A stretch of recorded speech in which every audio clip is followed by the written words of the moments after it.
Hello and welcome to Off the Beat Travels.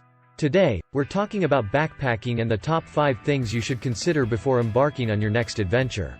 Whether you're a seasoned backpacker or a beginner, these tips will help you plan a successful trip. Purpose of the trip. Before you pack your backpack, think about the purpose of your trip.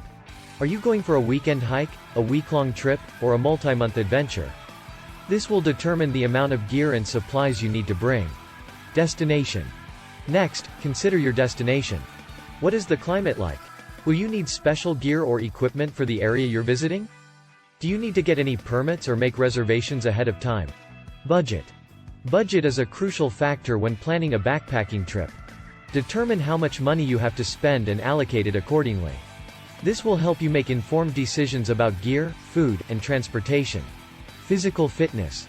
Physical fitness is an important consideration for backpacking. Make sure you're physically prepared for the trip, especially if you're planning a long or strenuous hike. Experience level. Finally, consider your experience level. If you're a beginner, it's best to start with a shorter, easier trail and work your way up to more challenging trips. Make sure you're familiar with basic backpacking skills, such as map reading and setting up a tent. These are the top 5 things to consider while backpacking. By taking these factors into account, you'll be well on your way to planning a successful and enjoyable trip. Don't forget to have fun and enjoy the experience. Thanks for watching. If you enjoyed this video, please hit the like button and subscribe to Off the Beat Travels for more great content.